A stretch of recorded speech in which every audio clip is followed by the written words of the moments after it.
Et je voudrais qu'on parle un petit peu, ça va nous amener ensuite à parler d'autres problématiques.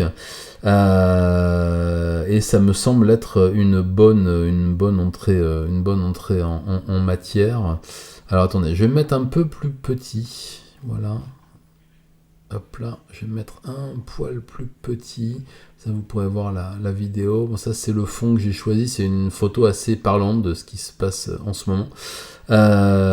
Et voilà, je voulais vous montrer cette vidéo-là. Vous me dites s'il y a du son ou pas. De toute façon, elle est très très courte. Voilà. Elle est très très courte et je suis une andouille. Voilà. Alors, attention, plaquage ventral, ouais, tout à fait. Qu'est-ce que j'ai fait comme bêtise? Hop là. Ok.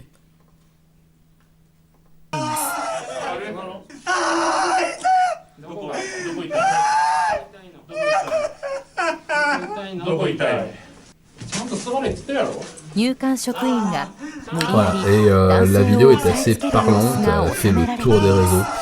Donc ce monsieur devait être expulsé, renvoyé dans un avion pour être renvoyé dans son pays. Elle date de décembre 2019, elle vient de ressortir. Elle avait choqué personne à l'époque, elle était passée assez inaperçue, là elle revient à la charge. Et ce qui a beaucoup choqué aussi, c'est les échanges qu'il peut y avoir entre les policiers et l'homme qui dit bien sûr qu'il peut y aller, rester, tout ça, mais aussi la façon dont les policiers parlent à cette personne. Ça a vraiment ému la communauté nationale. Alors effectivement, il avait été condamné et tout, il avait fait des grosses bêtises, hein, le jeune homme en question. Attaque au couteau dans la rue, vol de portefeuille, tentative de viol et compagnie. Mais enfin, voilà, il y a eu un émoi tout à fait justifié par rapport à la façon dont il a été écrabouillé, la façon dont il a été traité. Bon, je vais pas vous le mettre en boucle. Hein. Voilà. Et cette vidéo a relancé un peu mon empathie qui vient de ça. Oui, non, mais bon. Après, voilà, il a fait des bêtises, il a été condamné, il a purgé sa peine et ensuite, il devait être expulsé, ce qui est la loi au Japon.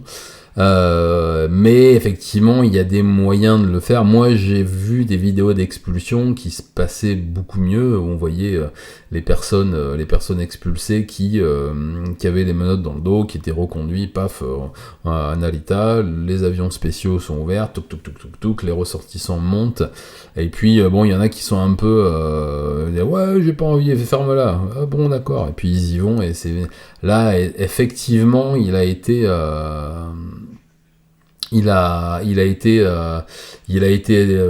comment dire, récalcitrant pendant pas mal de temps avant. Il a pas fait montre de beaucoup de coopération. Mais enfin, oui, tout à fait, c'est ça.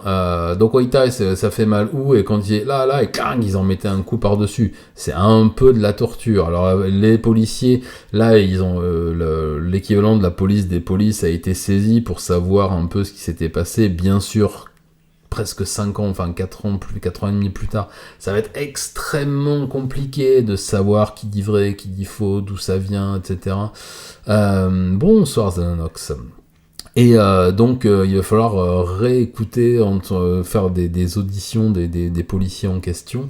L'intéressé risque même d'être rappelé du Ghana du coup pour revenir au Japon pour témoigner. D'ores et déjà les avocats qui avaient porté plainte, la plainte n'avait pas abouti à l'époque, relancent la procédure, et le BLM Japon, bonsoir Dimxid et bienvenue. Le BLM Japon a repris du service. Alors savoir qu'il avait été assez actif en 2020 à l'époque de l'affaire Floyd et de la découverte des discriminations dont étaient victimes soit les ressortissants afro-américains ou africains, mais aussi les HAF, les enfants moitié afro-américain, moitié japonais. On va en parler un peu plus après. Et pour ça, il y avait eu un ensemble de lois qui avaient été décidées, on va dire, par l'équivalent du centre droit et centre gauche de l'époque, qui avaient voulu faire des lois un peu comme les lois Guesso. Les lois françaises, les lois Guesso Merci Orpheus Black pour l'abonnement Prime, merci beaucoup, merci pour ton 9e mois d'abonnement, et n'oubliez pas de renouveler vos abonnements maintenant avec votre Amazon Prime Gaming, encore merci beaucoup Orpheus, merci du fond du cœur. Donc le BLM avait été assez suivi à l'époque par les populations afro-américaines qui vivent au Japon, les afro-descendants du Japon. Je vous parlerai tout à l'heure de l'association Diaspora, qui est l'association des Africains du Japon, qui est assez présente et assez active, et je vous parlerai un peu de ce qu'ils ont fait. Et puis en janvier 2024, il y a eu l'affaire Matthew Syed et Maurice, je vous en reparlerai aussi tout à l'heure, mais enfin là on va rester pour l'instant sur cette affaire de ce ressortissant dont on ne connaît pas le nom pour l'instant. Il est toujours tenu secret pour l'heure, pour éviter les pressions, et merci beaucoup, mais c'est toujours un plaisir d'être en votre compagnie à toutes et à tous, vraiment, sinon je serais plus là depuis longtemps. Donc on a eu ces propositions de loi à l'époque qui pénalisaient justement le discours raciste, comme les lois Guesso, comme d'autres lois en France où le racisme, l'antisémitisme, toutes ces choses-là ne sont plus des opinions mais des délits.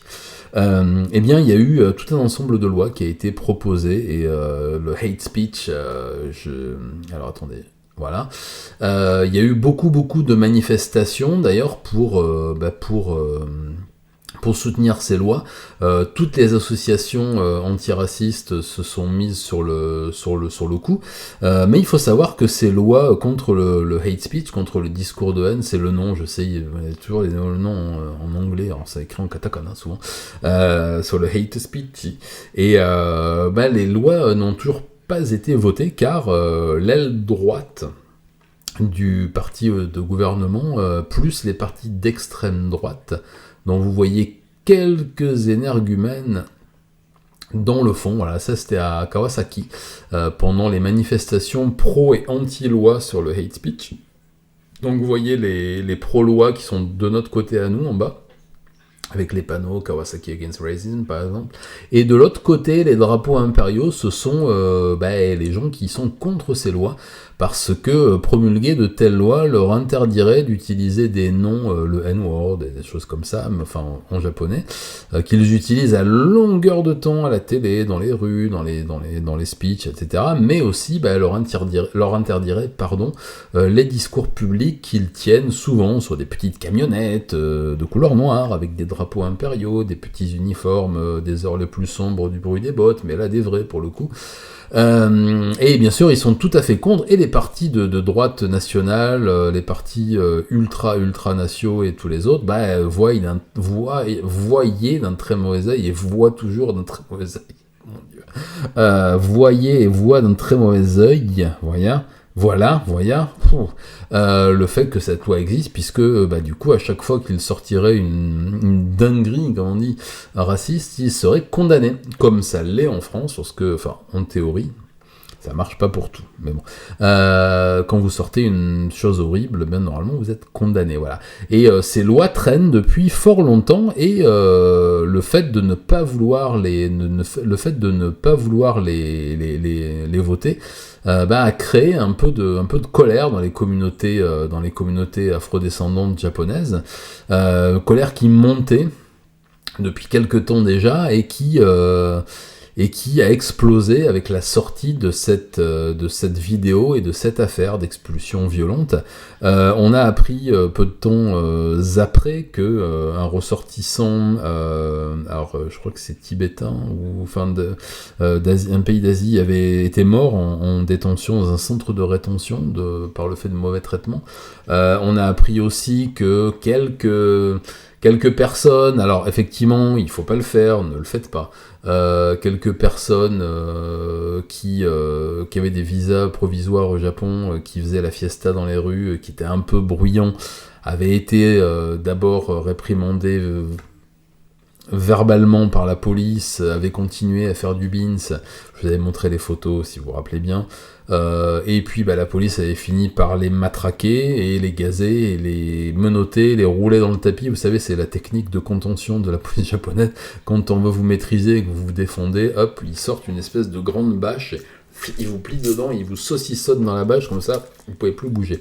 Et là, il y avait eu quelques Afro-Américains qui buvaient, qui écoutaient de la musique un peu fort dans les rues de Shibuya, si je ne m'abuse, et qui avaient été bien matraqués par la police. Après, rien ne justifie, encore une fois, de matraquer des gens qui ont bu dans la rue et de les gazer. Il y en a un qui avait un peu bousculé un des flics, mais voilà, c'est pas une raison. Dans ce cas-là, on maîtrise gentiment, on met les menottes, on amène au poste, dégrisement, et puis c'est fini. Il y a eu la systématisation des contrôles aux faciès aussi dans les rues de Tokyo, de Yokohama, de Osaka, un peu partout. Suite au stade de la NPA, alors non, c'est pas le même qu'en France, c'est le National Police Agency, qui montrait l'explosion des actes d'incivilité, de criminels et de délits et délictueux, des ressortissants étrangers. Mais encore une fois, c'était des ressortissants étrangers dans leur ensemble, c'est-à-dire coréens, autant que français, autant que mexicains, autant que suédois, mais ça a été les afrodescendants ou les afro-américains qui ont été systématiquement arrêtés et contrôlés par la police. Donc il y a eu un énorme ras-le-bol des populations noires du Japon et qui ont repris le BLM puissance 1000.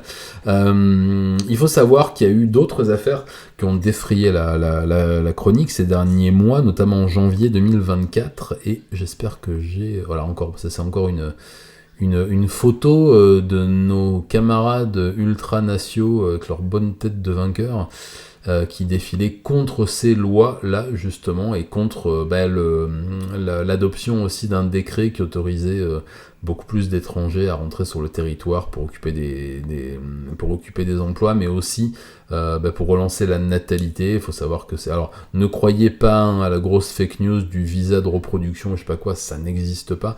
Par contre, effectivement, le gouvernement de Kishi encourage fortement les populations à venir et se marier avec des femmes nationales pour relancer la natalité. Et ça, c'est un secret pour personne, ils le disent d'ailleurs ouvertement. 33% des mariages dans les 23 préfectures de Tokyo, c'est la dernière année de stats, c'est-à-dire 2020, si je ne m'abuse, il n'y en a pas eu depuis le Covid, étaient des mariages de japonaises en plus de 90% avec des ressortissants étrangers, et quasiment 20% des naissances sur la préfecture de Saitama, qu'est-ce que je raconte ? Je l'ai noté. 27% des naissances à la préfecture de Saitama étaient des enfants issus au moins un parent étranger. Donc voilà, donc du coup là, la natalité, la seule issue pour le relance de la natalité au Japon, comme dans d'autres pays, on sait très bien d'où il vient, mais les gentils jeunes gens que vous voyez en bas là sont pas très d'accord, et j'espère que vous ne comprenez pas ce qui a marqué sur leur panneau, parce que c'est pas très gentil pour votre serviteur notamment. Voilà. Bon, alors voilà. Donc je vous avais parlé en janvier de cette année d'une affaire qui avait fait grand bruit, parce qu'il y a un collectif qui s'était monté et qui avait porté plainte contre l'Agence nationale de police, le gouvernement japonais et plusieurs préfectures surtout pour lancer un cri d'alarme par rapport aux populations non Yamato, c'est-à-dire non japonaises de souche, même si ce mot-là pour le Japon ne veut pas dire grand-chose. Alors il y avait sur le lot Maurice, le monsieur que vous voyez avec son sweatshirt, qui lui avait un peu poussé le bouchon un peu loin, parce que bon, il n'était pas vraiment dans son bon droit, il a été débouté. Mais cette affaire, cette plainte collective avait été posée par Le monsieur que vous voyez sur la gauche avec les mains dans les poches a un masque qui s'appelle Matthew, donc qui est un ressortissant américain avec un visa permanent, qui est, si je ne m'abuse, d'origine indo-pakistanaise. Et qui a emménagé au Japon il y a une dizaine d'années, qui a un visa permanent et qui a été soumis à de maintes reprises à un traitement comme un citoyen de seconde zone, avec refus d'emploi, refus de logement, réflexion vexatoire dans la rue, dans les entreprises, interdiction de fréquenter certains établissements, les enfants pareil, enfin bon voilà. Donc il s'était associé avec Siad Ibn Zayn, le monsieur que vous voyez avec son petit costard et ses petites lunettes au milieu, qui a pas de masque et qui lui est un ressortissant pakistanais qui vit au Japon aussi depuis une quinzaine d'années, qui s'est marié avec une de ses concitoyennes aussi émigrée au Japon, et qui subit aussi les mêmes brimades. Alors il a un visa permanent aussi, il a une demande de naturalisation en cours qui pour l'instant n'est pas aboutie mais qui est en cours, et nous avons le monsieur avec son sweatshirt, Maurice, donc qui est un afro-américain, donc ressortissant américain qui vit aux États-Unis, enfin qui vit au Japon pour une durée, qui avait un visa de résidence. Ils avaient attaqué l'État et l'Agence nationale de police pour racisme, alors je sais plus comment on dit en français, racisme d'État, racisme, vous allez m'aider, institutionnel, voilà, merci, et contre la police aussi pour les contrôles aux faciès uniquement basés sur la couleur de peau systémique, voilà, merci beaucoup, sur la couleur de peau et sur l'apparence, puisqu'ils avaient constaté que parfois, alors ils avaient fait pas mal d'observations dans la rue et tout, parfois certains ressortissants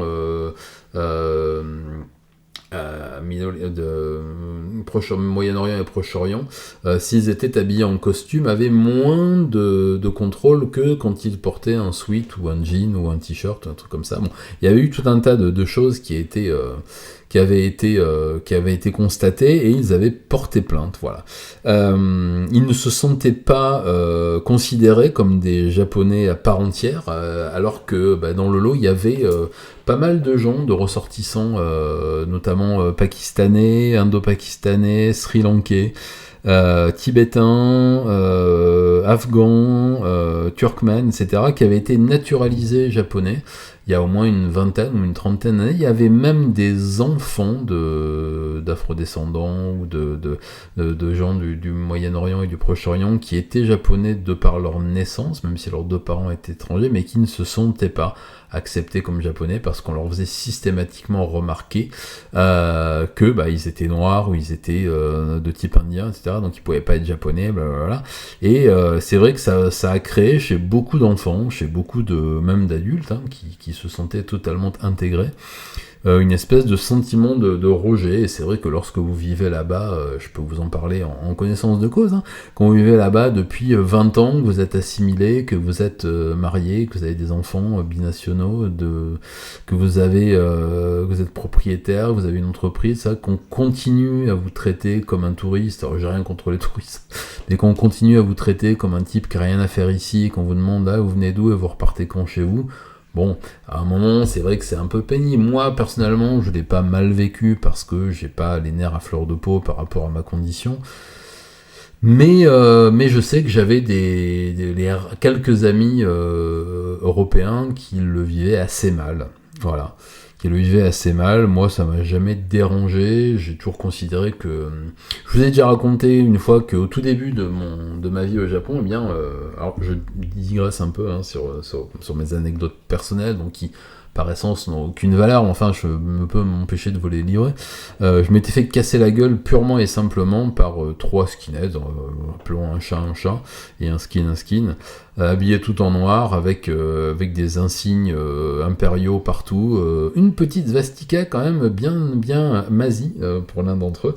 Et quand je me promenais dans Ikebukuro no Mori, c'est un petit parc très mignon, Ikebukuro, pour ceux qui connaissent, avec ma chérie japonaise, donc main dans la main, on a eu droit au vieux slogan, les femmes japonaises aux japonais, gna gna gna, face de ce que je sais plus comment il y avait, et je me suis fait massacrer la tronche. Voilà, là on peut dire que c'est une agression raciste, et les flics n'ont pas pris ma plainte parce que ils pensaient qu'avec mes tatouages que c'était une bagarre de gang, voilà. Bon, c'était début des années 90, on va dire, hein, voilà. C'était une autre époque. Mais sinon, voilà, les décennies qui ont suivi, j'ai été très souvent l'objet de questions très curieuses. Oh, mais tu parles japonais, c'est bizarre, voyons, pour un blond, c'est marrant que tu parles japonais. Imaginez 5 minutes faire ça en France, je pense que vous prenez 20 ans de prison, voilà, minimum. Si vous voyez un afrodescendant dans votre épicerie ou dans votre rue, ou votre facteur ou votre patron, il dit en vous tutoyant, parce qu'en japonais, en général, on employait avec moi le degré de politesse le plus bas, hein, celui qu'on utilise pour les serfs, voyez-vous. Là, imaginez, vous tutoyez votre facteur antillais ou votre patron il dit bah dis donc, tu parles français, c'est rigolo, venez voir les gars, ils parlent français, le monsieur de couleur. C'était un peu pareil là-bas. Bon, les gens qui viennent vous toucher la barbe, dis donc, c'est marrant, les blancs, t'as vu, ils ont une barbe de soyeuse et tout. Et, les cheveux, machin, les réflexions sur votre appareil reproducteur. Bon, on s'habitue à un moment. Moi, ça m'a jamais dérangé, ça m'a toujours fait marrer. Mais je sais que ça peut blesser des gens. Le fait qu'on me refuse des emplois parce qu'il y a la priorité, nationale. Le fait qu'on me refuse des logements parce qu'il y a des propriétaires qui mettent vraiment de façon lisible pas d'étrangers. Des restaurants où vous ne pouvez pas rentrer, des boîtes de nuit où vous ne pouvez pas rentrer, des bordels où vous n'avez pas le droit d'aller. Moi, vous savez, je suis un grand amateur j'étais un grand amateur de boxons d'hiver, et d'été aussi. Et il y a certains bobinards où vous ne pouviez pas aller quand vous étiez étranger. Voilà, c'était interdit. Alors c'était interdit aux Bolakomines et aux étrangers. Voilà, les Bolakomines, c'est les intouchables, vous savez. C'est comme ça. Mais bon, ça m'a jamais vraiment... Je me suis toujours dit, moi j'ai un naturel un peu bizarre, je suis pas chez moi, donc je ferme ma mouille. Mais bon, c'est très différent. Il faut bien voir qu'au Japon, les Européens sont très différents. L'appréciation des Japonais par rapport aux étrangers est très différente selon qu'on soit européen, caucasien, comme on dit chez les anglo-saxons, ou afrodescendant. Voilà, on est beaucoup mieux accepté si on est blanc, on va dire le mot, que si on est noir. Ça, on va pas se mentir, c'est très compliqué. Et on est beaucoup mieux accepté de la même façon si on est indien, que si on est maghrébin ou arabe d'Arabie, etc. Ça, c'est un fait aussi. J'en ai parlé d'ailleurs il n'y a pas très longtemps avec un monsieur qui m'a fait remarquer que j'avais fait une erreur pendant un live sur l'islam du Japon. C'est effectivement la religion exogène la plus représentée aujourd'hui, mais c'est pas celle qui a connu le plus grand essor. C'est l'hindouisme, parce que figurez-vous qu'il y a eu une énorme vague de migration de peuples qui pratiquent l'hindouisme, j'ai oublié de quel pays c'était, mais qui a fait monter les stats en flèche, et donc j'ai dit une bêtise. Effectivement, l'islam est bien la religion qui progresse, qui est la plus présente en religion non shinto-bouddhisme, mais c'est pas celle qui a progressé le plus vite, c'est l'hindouisme, voilà. Mais on n'en parle pas parce que les pratiquants de l'hindouisme, ce sont les minorités invisibles qui ne revendiquent rien du tout, notamment, vous voyez, les Indiens, ce sont les caissiers maintenant des combini, les convenience stores au Japon, les 3/4 des employés, c'est des Indiens. Les supermarchés, ceux qui emballent vos courses, c'est des Indiens. Ceux qui font le plein dans la station-service, c'est des Indiens. Par contre, vous les voyez pas. Ils sont, c'est un peu comme les fantasmes des gros rassos européens qui disent la communauté chinoise on l'entend pas. Ah non, c'est sûr, elle se mélange pas, elle travaille. C'est pareil pour les Pakistanais, surtout pour les Indiens, voilà, et les Sri Lankais, mais parce que justement le fait de cette vidéo était de parler des revendications des communautés exogènes, les chrétiens à l'époque, les musulmans aujourd'hui. Fin de la parenthèse. Donc, nous avons cette action collective contre le contrôle aux faciès, contre ce déni d'identité japonaise pour les personnes de couleur, contre absolument tout ce qui fait qu'aujourd'hui c'est effectivement assez compliqué dans les villes. Et encore une fois, le dans les villes est important. Vous allez voir pourquoi tout à l'heure je voulais faire ville contre campagne aujourd'hui.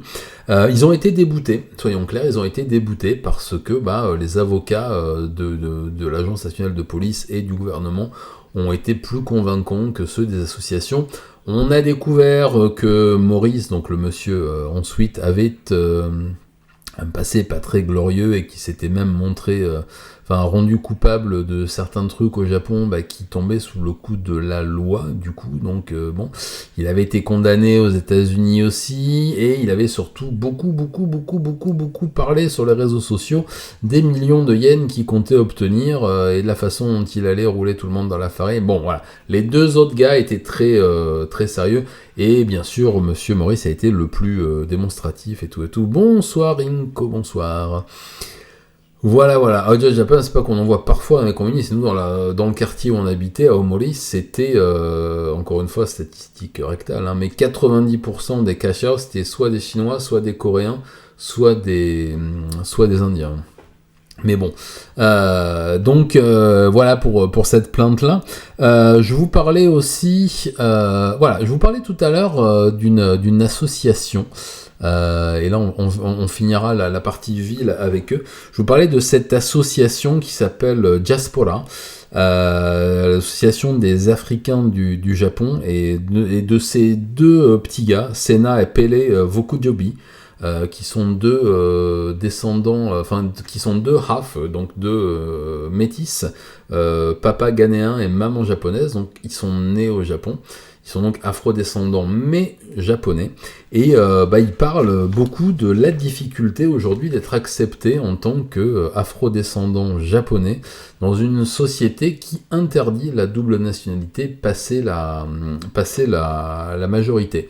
Le gros problème qui se pose pour les afro-descendants japonais, c'est que s'ils choisissent la nationalité japonaise, ils vont pouvoir rester sans aucun problème, mais ils vont connaître toute leur vie les difficultés que connaissent cette communauté. Par contre, s'ils choisissent la nationalité de leurs parents étrangers, donc là en l'occurrence ghanéenne, leur vie va être un enfer, et ils risquent même d'être expulsés du Japon si jamais ils commettent la moindre boulette. Là en l'occurrence il y a un des frères, je sais plus lequel, qui avait fait quelques petites bêtises et qui avait été tout de suite ramené. Alors eux ont choisi la nationalité japonaise, mais comme il disait pendant l'audition chez le procureur, c'était un petit vol ou un vol de voiture, je sais plus, peu importe. Bon, c'est vrai que c'est pas bien de voler, et on l'a tout de suite ramené à ses origines africaines, alors que il a autant d'origines japonaises que d'origines africaines, et leur maman est même professeure d'université, voilà.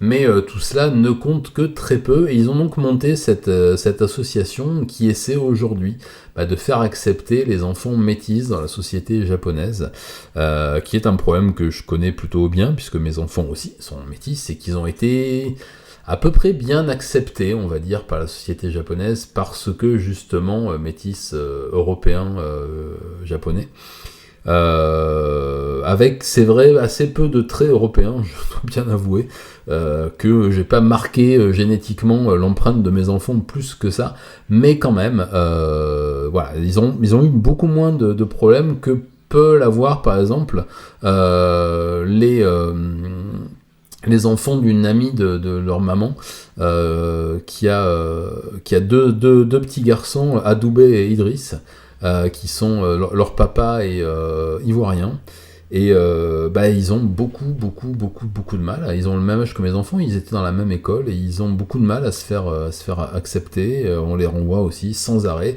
Alors vous allez me dire que ça fait un peu zémorien de dire ça. Alors, à l'époque, on leur avait recommandé de choisir des prénoms japonais. Parce que c'était beaucoup plus facile d'être accepté d'avoir un prénom en kanji que d'avoir un prénom qu'une sonorité qu'on ne comprenait pas en katakana. Ce qui fait que moi, par exemple, mes enfants et leur maman portait mon nom de famille, mais portait un nom professionnel pour ses boulots, et pour le reste, son nom de jeune fille, Miyazaki. Et mes enfants ont gardé ce nom de famille japonais pour éviter justement plus de discrimination que ce qu'il faudrait dans leurs écoles. Il faut savoir que nous on vivait en milieu rural, très rural, dans un petit village.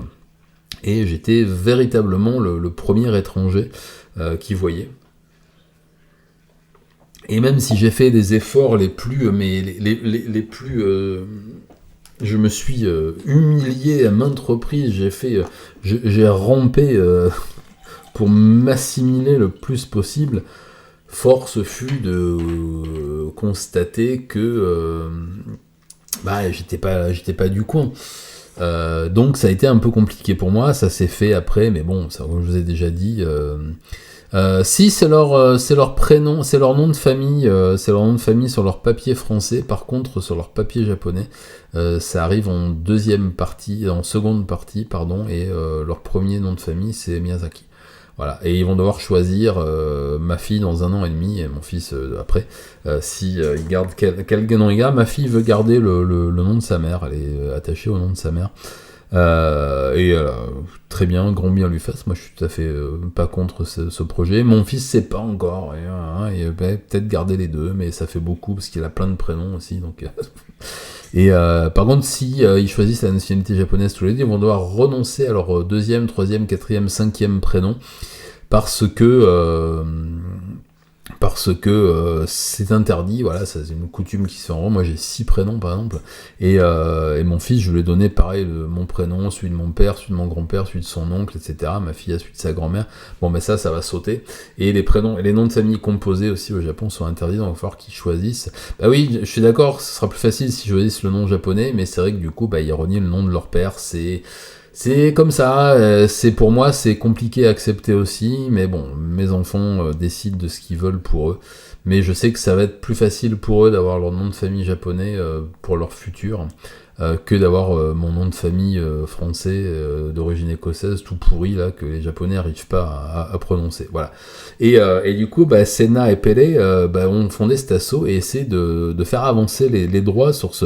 Et ça avance pas mal, parce que comme vous l'avez vu, à Tokyo, je vous remets la photo de fond, cette jeune femme qui a son copain, son petit ami qui est noir, ça se voit beaucoup plus à Tokyo, hein. Comme je vous ai dit, il y a même certains quartiers comme le quartier de Sunshine City et Ikebukuro, où dans le Free Paper, Hot Paper, qui est un truc d'annonce et de coupons, mais il y a souvent des reportages, des petits documents. Moi, j'avais lu ce truc assez intéressant, déjà il y a pas mal de temps, où il y avait quasiment 50% des jeunes filles de l'arrondissement qui sortaient avec des Afro-Américains ou des Afro-descendants, parce que voilà, pour une jeune femme japonaise qui ne veut pas se marier avec un homme japonais parce qu'ils sont casse-bonbons, ils sont pas marrants, ils sont otaku, ils sont...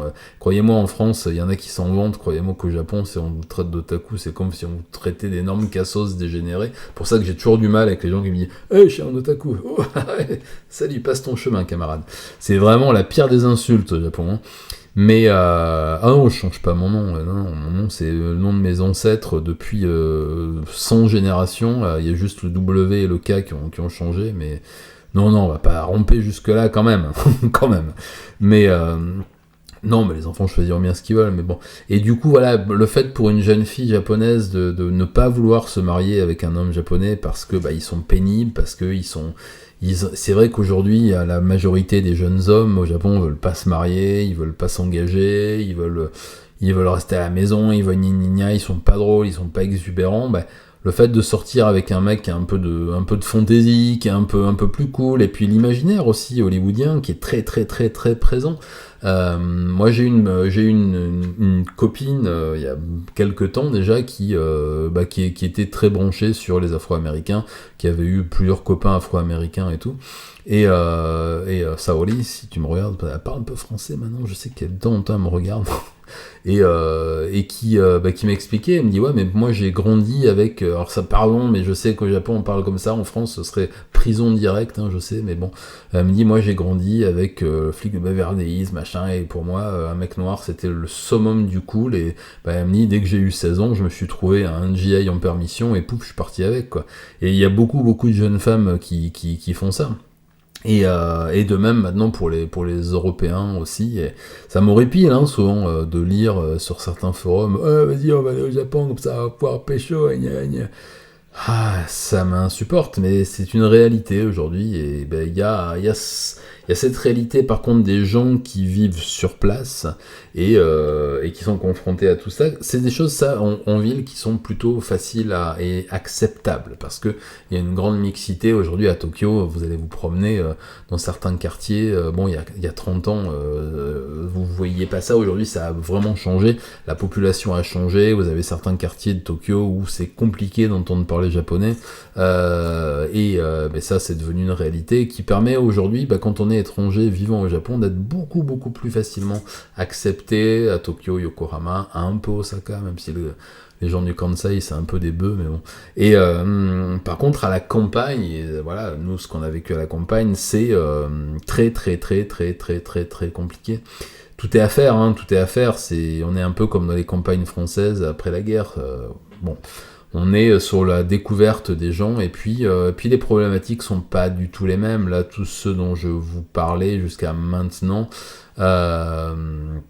c'est des problèmes de gens qui sont plutôt éduqués, c'est souvent des universitaires. Les instigateurs de BLM au Japon, c'est des universitaires, des gens qui sont à Todai, à Waseda, etc., qui sont très cultivés, qui ont été un peu étudiés aux États-Unis. La différence est considérable avec les Japonais du quotidien qui vivent dans les grandes banlieues, dans les campagnes, et dans les campagnes encore plus reculées. Croyez-moi que dans les campagnes de Kyushu, où mes enfants sont nés, où ont grandi, où j'ai vécu une bonne grosse douzaine d'années, les gens s'en foutent de vos états d'esprit. Vous n'êtes pas d'ici, vous la fermez et vous écoutez. Et il faut accepter. Voilà. Donc c'est ce que je conseillais l'autre jour à un ami qui va s'installer au Japon. Je lui dis, installe-toi en ville. Voilà, il est ethniquement un peu marqué en plus, hein, sa maman est des Antilles, et je dis installe-toi en ville, il voulait prendre une petite maison à la campagne et tout, je dis ta vie va être un enfer, pas par méchanceté, ils vont pas venir brûler ta maison, mais tu ne seras jamais accepté. Et c'est une réalité, je pense, pour les 100 ans qui viennent. Ça viendra, hein, petit à petit, les étrangers du Japon vont se multiplier. Là, on est en courbe exponentielle de centaines de pourcents, donc je pense que d'ici 50 ans, il y aura une grosse partie de la population qui sera d'origine étrangère, asiatique ou extra-asiatique. Hein. Et justement, quand ça arrivera à la campagne, ce sera peut-être un peu plus calme, on va dire. Pour l'instant, c'est compliqué. C'est très compliqué, et je lui conseille, installe-toi à Tokyo, à Yokohama, dans des grosses villes, et là, je pense que tu n'auras aucun problème pour te faire accepter. Mais à la campagne, ça reste un véritable problème. Voilà. Écoutez, on va s'arrêter là pour la capsule YouTube. Quick.